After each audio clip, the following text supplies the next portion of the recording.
So hello everyone, JCC Gurukul के सभी member वासियों की तरफ से आप सभी को जोहार अभिनंदन व्यक्त करती है। तो आज से फाइनली जो आप लोग के मैराथन सेशन है वो स्टार्ट हो चुके हैं। 8 दिन 8 मैराथन का ये पहला क्लास रहने वाला है। इससे पहले आप लोगों को टॉपिक वाइज आप लोग के मैराथन सेशन प्रोवाइड किए गए हैं। यदि आप उन टॉपिक वाइज मैराथन सेशन को वॉच नहीं किया है देन आप कमेंट सेक्शन में डिस्क्रिप्शन बॉक्स पे जा सकते हैं। डिस्क्रिप्शन बॉक्स पे आप लोग का प्लेलिस्ट सेक्शन का लिंक मिल जाएगा, अन्यथा चैनल के प्लेलिस्ट सेक्शन में विजिट कीजिए, वहाँ पे आप लोग को प्लेलिस्ट सेक्शन में मिल जाएगा उसका टॉपिक वाइज का प्लेलिस्ट। तो चलिए फाइनली आज के इस क्लास को हम लोग प्रारंभ करते हैं, जिसमें कि मैं तो आप लोग को देखिए इतना तो श्योर नहीं कर सकता हूँ कि आपके जो भी एग्जामिनेशन में प्रश्न पूछे जाएंगे वो यहीं से प्रश्न पूछे जाएंगे, बट हाँ इतना श्योर कर सकता हूँ कि इसी पैटर्न बेस पर आप लोगों के एग्जामिनेशन में प्रश्न है जो कि वो पूछे जाएंगे। बाकी चलिए जो भी कुछ होगा वो तो समय ही बताएगा। पहला प्रश्न की ओर हम लोग बढ़ते हैं। पहला प्रश्न है, निम्न में से कौन सा कथन सत्य है? इनमें से कौन सा कथन सत्य है? सो ऑप्शन ए की बात करते हैं, सिक्किम एवं अरुणाचल प्रदेश की अंतर्राष्ट्रीय सीमा 3 देश से मिलती है। दूसरा कथन है, लद्दाख एवं मिजोरम की अंतर्राष्ट्रीय सीमा 2 देशों से मिलती है। तो यहाँ पे कथन की बात करते हैं जो सत्य कथन है, तो केवल यहाँ पे एक कथन है जो कि वो सत्य है। यहाँ पे यदि हम लोग लद्दाख की बात करते हैं तो ये 3 देशों के साथ, मिजोरम यहाँ पे 2 देशों के साथ अंतर्राष्ट्रीय सीमा को है जो कि वो साझा करता है। अगले प्रश्न की ओर हम लोग बढ़ते हैं। अगला प्रश्न हमारा है, अमित खरे झारखंड कैडर के आईएएस अधिकारी हैं, वर्तमान में केंद्र सरकार में किस पद पर कार्यरत हैं? अमित खरे जो कि झारखंड से संबंध रखने वाले हैं, तो ये बात करते हैं केंद्र सरकार में किस पद पर कार्यरत हैं। तो वो पद की यदि हम लोग बात करते हैं तो वो पद कौन सा है? वो पद है मुख्य सलाहकार प्रधानमंत्री का पद। अगले प्रश्न की ओर बढ़ते हैं। निम्न में से मोडी लिपि का संबंध किस भाषा से है? मोडी लिपि का संबंध किस भाषा से है? तो मोडी लिपि का जो संबंध है वो मराठी भाषा से है। अगला प्रश्न है, निम्न में से कौन सा युग्म सुमेलित है? इनमें से कौन सा युग्म है जो कि वह सुमेलित है? एक तरफ है साहित्यकार, दूसरी तरफ है पुस्तक। तो यहाँ पे सुमेलित की बात करते हैं जो कि सत्य है। शरत चंद्र चट्टोपाध्याय द्वारा जो पुस्तक लिखी गई है वो पुस्तक है चरित्रहीन पुस्तक। अगला प्रश्न है, सूची 1 को सूची 2 से मिलान करें, जो कि देश और राजधानी से प्रश्न पूछा गया है। यहाँ पे यदि हम लोग बात करते हैं कोस्टा रिका की, तो कोस्टा रिका की राजधानी क्या है? कोस्टा रिका की राजधानी है सान जोस। प्यूर्टो रिको की यदि हम लोग राजधानी बात करते हैं तो सान जुआन है। आर्मेनिया की राजधानी यहाँ पे यदि हम लोग बात करते हैं इसकी राजधानी है एरेवन। और स्लोवाकिया की राजधानी है ब्रातिस्लावा। तो इस प्रकार यदि हम लोग देखते हैं ए का दूसरा, बी का तीसरा, ए का दूसरा और बी का तीसरा, जो कि हम लोग यहाँ पे ऑप्शन नंबर डी में देख पा रहे होंगे। अगला प्रश्न है, जिम्बाब्वे की मुद्रा क्या है? जिम्बाब्वे की मुद्रा कौन सी है? तो जिम्बाब्वे की जो मुद्रा है वह है डॉलर। फुटबॉल खेल का जन्मदाता किस देश को माना जाता है? तो फुटबॉल खेल का जो जन्मदाता है वो इंग्लैंड देश को माना जाता है। सार्क की स्थापना कब हुई थी? तो सार्क की स्थापना वर्ष की बात करते हैं 1985 ईस्वी में। अगला प्रश्न है, स्वामी विवेकानंद ने विश्व धर्म संसद 1893 शिकागो में उपदेश दिया था, उस हॉल का नाम क्या था? तो उस हॉल का यदि हम लोग बात करते हैं उस हॉल का नाम था ऑक्सिलियरी बिल्डिंग हॉल। अगला प्रश्न है, मोहम्मद बिन तुगलक के अभियानों से संबंधित युग्मों में कौन सा असत्य है? इनमें से कौन सा है जो कि वो असत्य है? यहाँ पे यदि हम लोग बात करते हैं राजधानी परिवर्तन 1326-27 बिल्कुल सही है। सांकेतिक मुद्रा प्रचलन ये भी बिल्कुल सही है। खुरासन कराचिल अभियान ये भी सही है। बट यहाँ पे असत्य असुमेलित की बात करते हैं तो जो दोआब में कर वृद्धि है ये असत्य कथन है। ये भी आप लोग का 1326-27 ईस्वी की घटना है। अगले प्रश्न की ओर बढ़ते हैं। निम्नलिखित में से कौन सुमेलित है? इनमें से सुमेलित को चूज करना है। तो सुमेलित की यदि जो सत्य है वो है दैत्यवाद मध्याचार्य। अगला प्रश्न है, निम्नलिखित में से कौन सूर्य मंदिर के लिए विख्यात है? इनमें से है कौन वो जो कि सूर्य मंदिर के लिए विख्यात है? तो यहाँ पे ऑप्शन देख पा सकते हैं। ऑप्शन है अर्शवल्ली, अमरकंटक, ओंकारेश्वर। तो सूर्य मंदिरों के लिए यहाँ पे विख्यात की बात करते हैं तो केवल ए अर्शवल्ली इस प्रश्न का सही आंसर हो जाएगा। अगले प्रश्न की ओर हम लोग बढ़ते हैं। निम्न में से कौन सा कथन सत्य है? कथन है राजस्थान की सीमा हरियाणा पंजाब से मिलती है। दूसरा कथन है राजस्थान की सीमा दिल्ली केंद्र शासित प्रदेश से मिलती है। तो यहाँ पे कथन जो कि कथन ए है, राजस्थान की सीमा हरियाणा पंजाब से मिलती है, ये बिल्कुल यहाँ पे सत्य कथन है। अगले प्रश्न की ओर हम लोग बढ़ते हैं।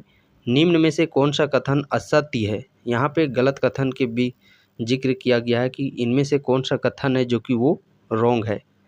तो कथन ए की बात करते हैं, वैष्णो देवी मंदिर लघु हिमाचल पर के अंतर्गत सम्मिलित है। दूसरा कथन है दक्षिणी सह्याद्री का सर्वोच्च शिखर कालसुबाई है। तो यहाँ पे जो दोनों कथन है उपरोक्त दोनों, ये दोनों यहाँ पे असत्य कथन है। अगले प्रश्न की ओर हम लोग बढ़ते हैं। निम्न में से कौन सा युग्म सुमेलित नहीं है? इनमें से कौन सा युग्म है जो कि वो सुमेलित नहीं है? जलोढ़ मिट्टी धान सुमेलित है, लाल मिट्टी मोटे अनाज ये भी है, काली मिट्टी कपास के लिए उपयुक्त है, ये भी सही बात है। बट यहाँ पे लेटेराइट मिट्टी की बात करते हैं तो इसके लिए यहाँ पे चाय है जो कि वो उपयुक्त मिट्टी है, लेटेराइट मिट्टी। अगले प्रश्न की ओर बढ़ते हैं। निम्न में से कौन सा युग्म सुमेलित है? इनमें से कौन सा युग्म है जो कि वह सुमेलित है? तो सुमेलित युग्म की यदि हम लोग यहाँ पे बात करते हैं तो केंद्रीय तंबाकू अनुसंधान केंद्र, जो कि इसका मुख्यालय कहाँ पे है? राजमुंदरी में। इसके अलावा यदि हम लोग बात करते हैं केंद्रीय आलू अनुसंधान केंद्र, तो आलू अनुसंधान केंद्र ये मुख्यालय है शिमला में। और केंद्रीय उपोष्ण बागवानी संस्थान, केंद्रीय गन्ना अनुसंधान, इन दिनों का जो मुख्यालय है दोनों का, वो इसका मुख्यालय है लखनऊ। अगले प्रश्न की ओर हम लोग बढ़ते हैं, जो कि अगला प्रश्न हमारा है भारतीय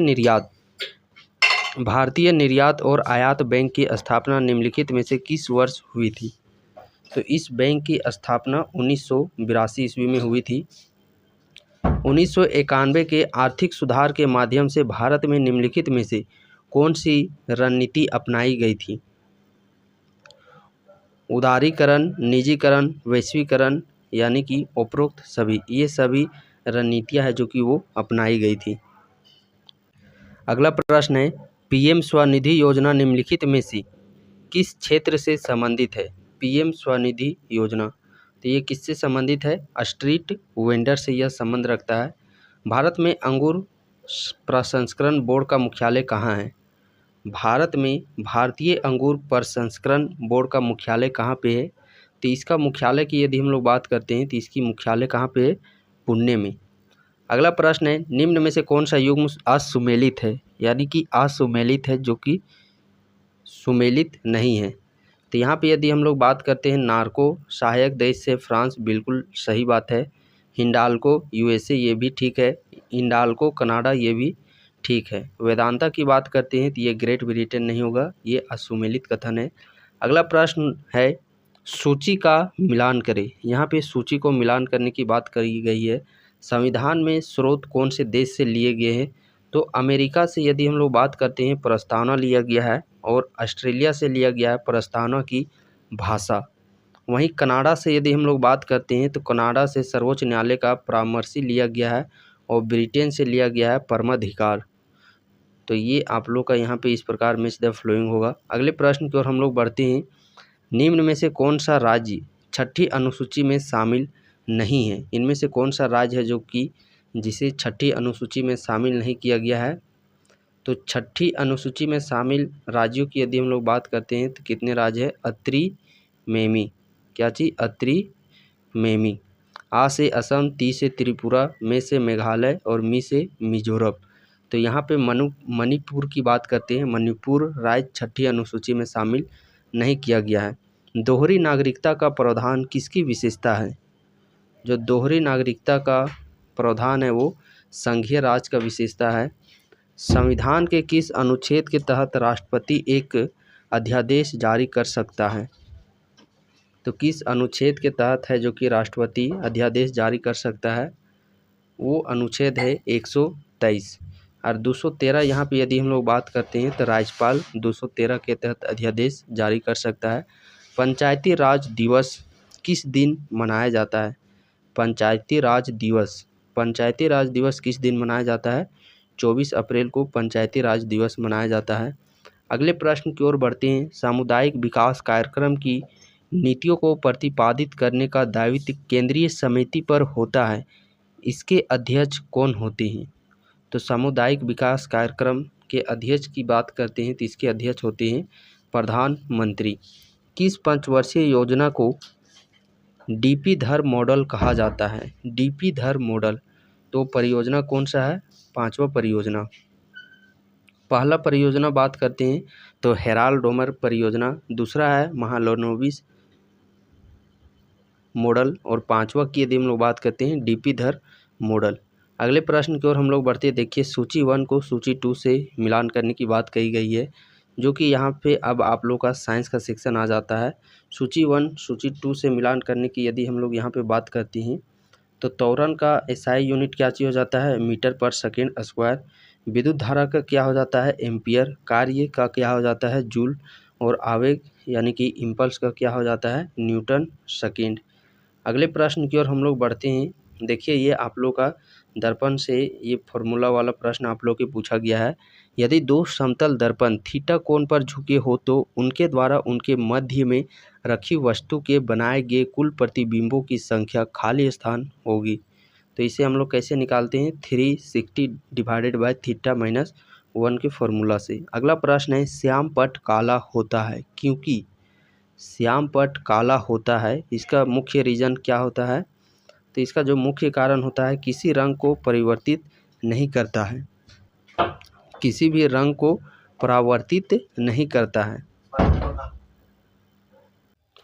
अगला प्रश्न है समुद्र में तैरते हुए आइसबर्ग, समुद्र में तैरते हुए आइसबर्ग का कितना प्रतिशत भाग समुद्र में दिखाई देता है? तो बर्फ़ जो समुद्र में तैरता हुआ रहता है उसका 1/10 भाग हम लोग को वहाँ पे दिखाई देता है, यानी कि जो 10 भाग का 1 भाग हम लोग को दिखाई देता है और जो 9 भाग है वो पानी के नीचे रहता है।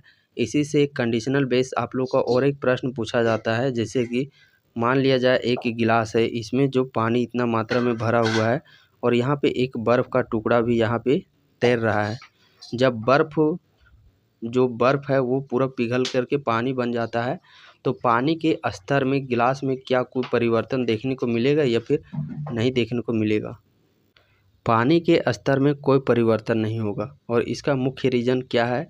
जैसे बर्फ़ है, बर्फ़ का जो 9 भाग अंदर में जो रहता है पानी के अंदर में, वो पहले से ही वो स्पेस को एक्वायर करके रहता है, तो उसी स्पेस में वो जो ऊपर का भाग है वो पिघल करके वो पानी वहाँ पे कैप्चर कर देता है। इस कारण से जो पानी का स्तर है वो अपरिवर्तित रहता है।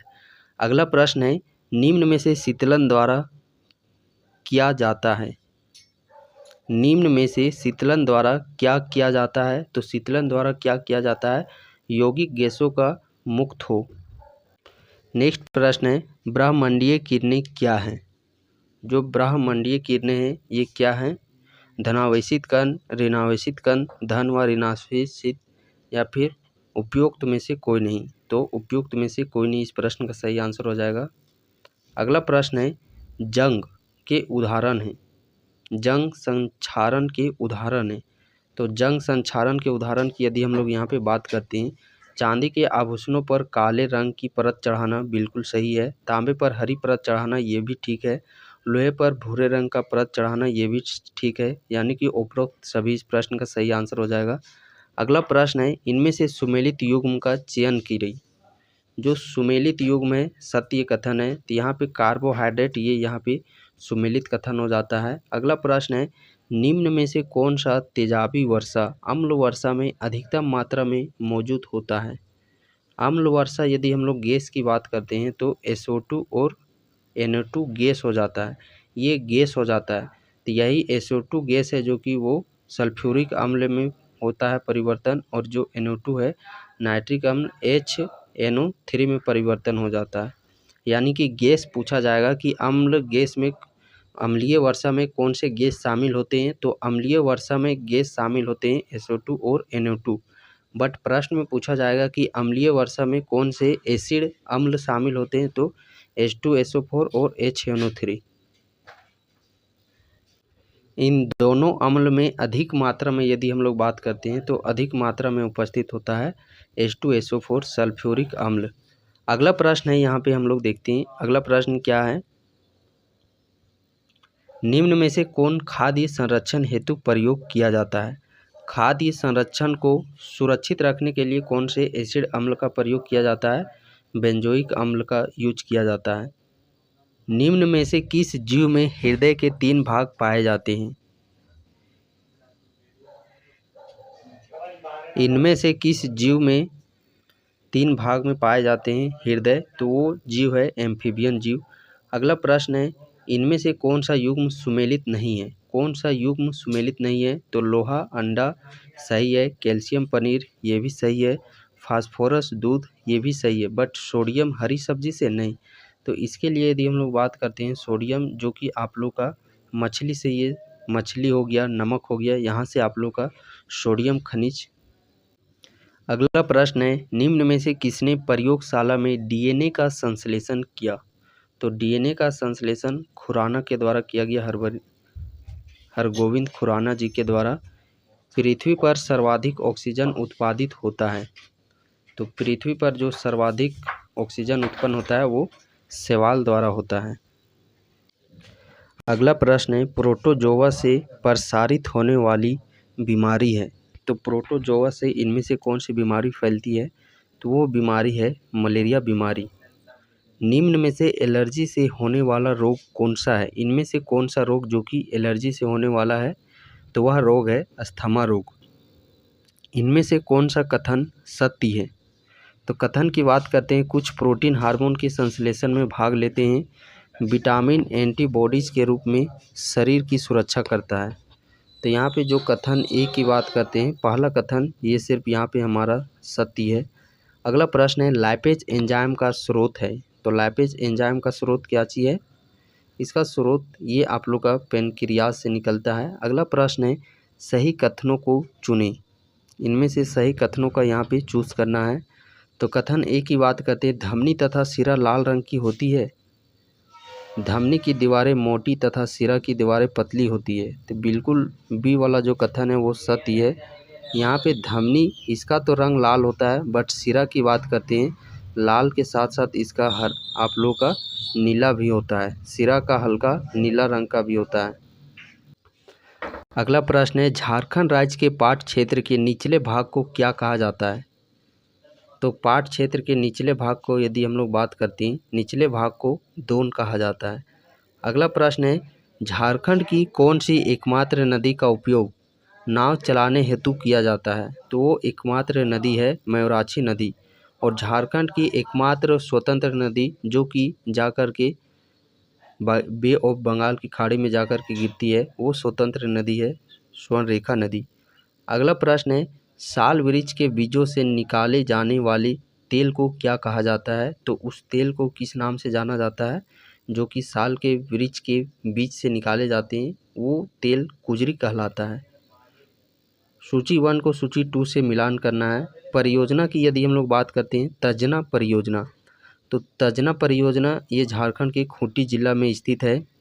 बात करते हैं सुवाली जलाशय परियोजना, सुवाली ये आप लोग का गुमला में है। जिजोरी जलाशय परियोजना ये पलामू में है। और सोनुआ जलाशय परियोजना ये पश्चिमी सिंहभूम में स्थित है।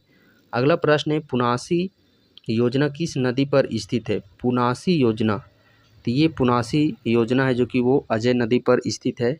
झारखंड का एकमात्र राष्ट्रीय उद्यान कितने वर्ग किलोमीटर क्षेत्र में विस्तृत है। झारखंड का एकमात्र राष्ट्रीय उद्यान जो कि बेतला राष्ट्रीय उद्यान है, स्थापना 1986 ईस्वी में, और ये झारखंड के लातेहार जिला में अवस्थित है।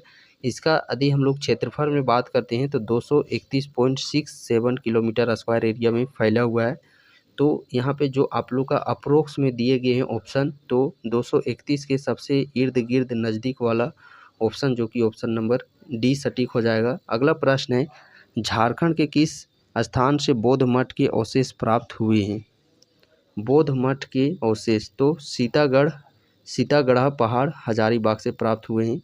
इल्तुतमिश तथा बलबन के समय झारखंड इनके प्रभाव से मुक्त था, क्योंकि यहाँ नागवंश के एक शक्तिशाली राजा का शासन था। वह राजा कौन थे? तो वो जो राजा थे वो थे हरिकर्ण राजा। अगला प्रश्न है, 1494 ईस्वी में सिकंदर लोदी के भय से जौनपुर के शासक हुसैन शाह सरकी ने झारखंड के किस क्षेत्र में शरण ली थी?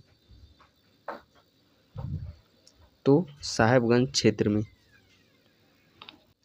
अगला प्रश्न है, उरांव जनजाति के देवता धर्मेश की तुलना निम्न में से किससे की जाती है? तो उरांव जनजाति की जो मुख्य देवता है वो है धर्मेश, और धर्मेश की तुलना किस देवता से की जाती है? सूर्य से। मुंडा जनजाति में तलाक को निम्न में से किस नाम से जाना जाता है? तो मुंडा जनजाति में जो तलाक है, इस तलाक को शाकमचारी के नाम से जाना जाता है। गोंड जनजाति के प्रमुख देवता निम्न में से कौन है? तो गोंड जनजाति के जो प्रमुख देवता हैं वो है ठाकुर देव। कौन है? ठाकुर देव।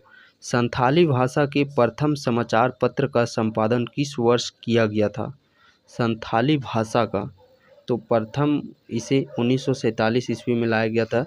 हिंदी संथाली कोश नामक पुस्तक के लेखक थे। हिंदी संथाली कोश पुस्तक के लेखक कौन है? केवल सोरेन।